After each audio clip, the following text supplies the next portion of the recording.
Katanya durable. Durable kalau B30-nya Indonesia ya. Berarti kalau pengguna Trailblazer 2,8 main upgrade Remap. engine, remap segala macam, torsinya naik, transmisinya nggak kuat.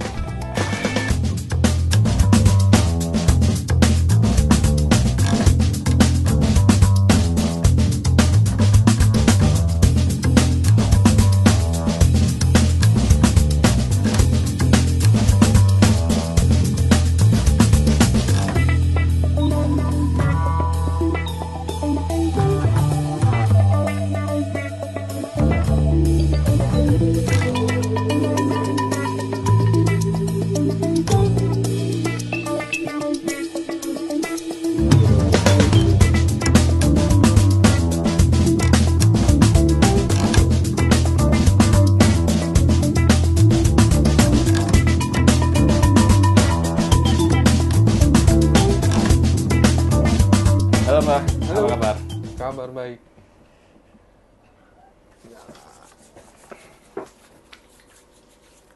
Kita buka aja kali ya. Pengap. Apa kita udah social distancing kok. Oke, balik lagi di Prolivo Channel. Masih di segmen Obeng. Ini Obeng ke berapa ya? 27 ya, Dik ya? Ke 100. Udah banyak banget obrolan bengkel. Jadi buat kalian yang pengen tahu banyak tentang perawatan mobil, penyakit-penyakit mobil tertentu dan sebagainya, kalian bisa search di YouTube Obeng Prolivo ya. Obeng Prolivo. Nanti keluar semua di situ pembahasan mulai dari apa? Dulu itu Captiva, Captiva, banyak Spin. banget, Spin, terus Santa Fe, Ford dan lain-lain, pokoknya banyak banget ya. Dan hari ini saya udah sama Ki Gentong. Kita mau bahas Chevrolet yang baru lagi, bukan Captiva, yaitu Trailblazer. Trailblazer. Ya Mbak ya, kita bahas itu ya. Tonton sampai habis.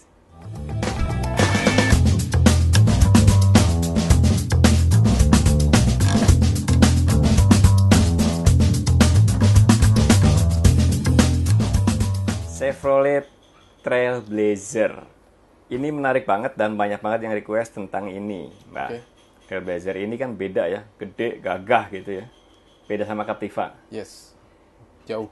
Secara umum, gambaran secara umum gimana menurut dirimu? Ya, secara kita pertama kali Trailblazer masuk Indonesia itu kan di 2013. Oke. Setelah 2 tahun sebelumnya diperkenalkan untuk region Asia 2011 di Bangkok. Tapi resmi masuk di Indonesia itu medio 2013. 2013. Pertama launching dia punya 2 jenis mesin. 2800 cc Matic dan 4x4. Oke. 2500 cc 4x2 dan manual. Oh, justru yang 4x4-nya Matic. 4x4-nya Matic. Tapi 2800 ya, Ya, beda engine. 2800. Kalau yang 2500 versi double cap-nya itu kan mesin antara Trailblazer dengan double cap-nya kan sama yang 2500-nya. Oh, yang di 2500 itu Colorado sama Trailblazer sama. Sama. Tapi kalau 2800 nggak dipakai di Colorado. Hanya di Trailblazer aja. Oke. Tapi di generasi terakhir yang di Colorado-nya keluar yang 2800. Oke. Itu gambaran umumnya ya. Gambaran umumnya. Nah, sebetulnya si Trailblazer ini itu diciptakan atau didesain untuk apa? Kan ada ya SUV udah ada Captiva. Gimana perbedaannya? Atau benang merahnya di mana? Benang merahnya kan kita pernah ngomong kalau ada 2 jenis mesin diesel ya. Untuk performa dan heavy duty. Pernah ingat? Ya. Itu dari sisi mesin ya. Antara Captiva dengan Trailblazer ini kan dua sisi yang berbeda. Captiva untuk metropolis, jalanan kota dan segala macamnya. Performance oriented ya. Performance oriented, walaupun dia ngeluarin versi AWD-nya. Cuman kan AWD-nya untuk light off-road ya. Bukan 4x4. Bukan 4x4. Nah, di Trailblazer secara sasisnya pun sudah leather frame, kaki-kaki dan segala macamnya. Memang dia dipersiapkan untuk melibas jalur off-road yang light to medium. Bahkan kalau dimodifikasi sedikit mungkin bisa nerabas yang pro. Memang purpose-nya berbeda, jauh berbeda dengan Captiva. Berarti secara teknologi sebetulnya engine Captiva dan sasis dan sebagainya itu lebih high tech. Lebih high-tech Captiva. Iya kan? Ah, Tapi si Trailblazer ini justru mengutamakan daya tahan. daya tahan, Durability ya? durability, karena memang purpose-nya untuk kerja berat ya. Oke. Sekarang bicara Trailblazer, Hmm. keunggulannya apa aja menurut Dibanding sampean? Keunggulan Trailblazer secara umum? secara umum ya, satu torsi tinggi, yang kedua harga spare part nggak semahal Capti, Oh gitu. Yang- Catat ya. nggak semahal Capti lah, kayak kruk A, stang dan segala macamnya itu nggak semahal Captiva lah. Komponen engine-nya. Komponen dalam engine-nya, terus komponen luar engine-nya sendiri kayak sensor-sensornya memang tidak lebih sedikit dibandingkan si Captiva, karena memang purpose-nya bukan untuk performa, purpose-nya lebih ke Iya. heavy duty ya, untuk pekerjaan berat. Jadi di mana ada teknologi semakin canggih itu semakin mahal ngerawatnya. Semakin mahal, semakin rempong. Selain itu apa lagi keunggulannya? Ground clearance-nya tinggi sekali. Ah, Tinggi, terus luxury ya untuk kelas SUV yang biasa untuk ngarit ya, untuk kerja keras. Untuk biasa untuk kerja keras dia termasuk yang mewah. Peredaman kabin juga oke. Kalau di compare sama kompetitor yang sama-sama leather frame. Sama-sama leather frame, yang lain mungkin menang look, menang looking ya. Menang tampilan. Menang tampilan, tapi begitu starter krang, tutup pintu masih kedengeran suara mesin. Nah, kalau untuk Trailblazer begitu kita tutup pintu, walaupun kita gas, yang dominan justru suara turbonya, suara halus turbonya. Kalau berbeda dengan kompetitor yang lainnya yang suara mesinnya udah kayak Memang lebih lux ya, lebih mewah lebih ya. lux, lebih mewah. Kalau kelemahannya atau kekurangannya si Trailblazer ini, Mbah? Secara teknis atau secara apa? Ya bebas. Kan teman-teman pengen tahu nih ya, Trailblazer ini kelemahannya apa sih? Jangan sampai keunggulannya aja yang ditonjolkan ya nggak?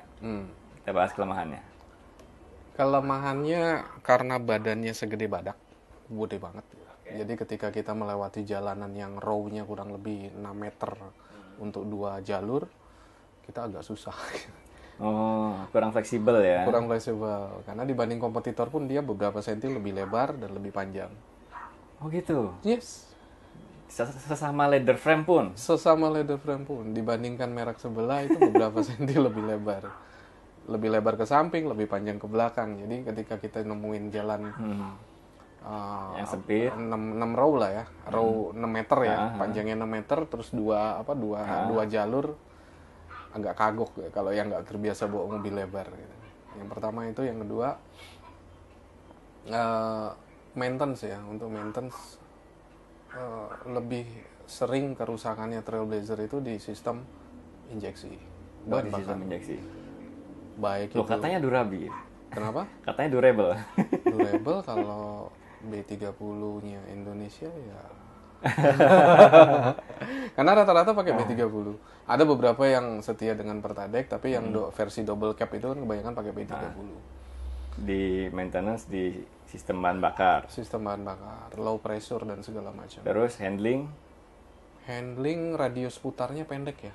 Minusnya itu, salah satu minusnya radius putarnya pendek.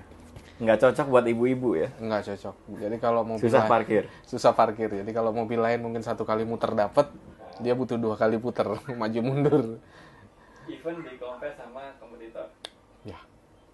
Kompetitornya beda. Kalau untuk manuver ya. Ya, even sama Pajero gitu misalkan, Ya. tetap lebih radius putarnya Radius putarnya lebih masih lebih- bagusan Pajero. Yes. Itu salah satu minusnya dia. Kalau handlingnya, stabilan.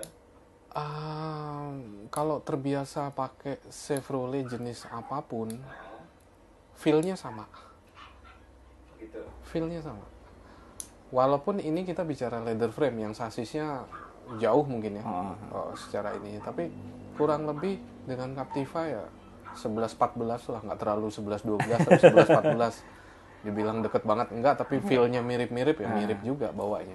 Oh, berarti tetap ada cita rasa Limbung. Chevy-nya. Cita rasa limbung. Oh, cita rasa limbung pasti ya, karena Limbung. leather frame kan. Karena leather frame ya. Tapi Chevy-nya tetap ada. Safety-nya tetap, tapi tidak separah si teman-temannya yang beda merek. Jadi kalau teman-temannya lagi speeding di 60 kpj terus tiba-tiba agak nikung, begitu nemu jalan lurus lagi dia rollingnya 2-3 kali, dia cukup 1 kali gitu. Oh iya iya. Body rollnya nggak separah yang lain. Body roll pasti ada untuk leather frame ya, pasti berasa ya. Pasti berasa tapi nggak separah kompetitornya. Oke. Berikutnya karakter engine. Apakah sama dengan Capti? Tapi udah dijelasin tadi, emang beda. Bedanya itu di mana? Karakter mesin, Mbak. Karakter mesinnya kalau Chevrolet Captiva gitu kan di 2000 itu nendang. Captiva nih. Nendangnya baru berasa di 2200 something. Oke. RPM yang cukup tinggi kalau untuk di diesel ya. Nah, sementara Trailblazer karena cc-nya besar dan torsinya jumbo, kita udah bisa ngerasain kicknya dia itu mulai di 1800. Dari 1800 tiba-tiba kalau kita kick gitu, tiba-tiba 3000. Berarti torsinya lebih di RPM yang lebih rendah. Lebih rendah. Jadi keluarnya di Itu yang 2500. 2800. 2800. Yang 2500 juga sama karakternya begitu. Enggak, karakternya lebih slow kalau yang 2500. Karena memang perbedaannya signifikan. Yang 2500 itu kan cuma sekitar 420 Newton. 420 Newton. Sorry, 380 Newton. Sekitar 380. 100 berapa horsepower? 140. 140-an ya. 140-an something horsepower-nya. Jauh sama Captiva ya. Jauh. Yang cc-nya lebih kecil padahal. Ya itu tadi performa dan Durability.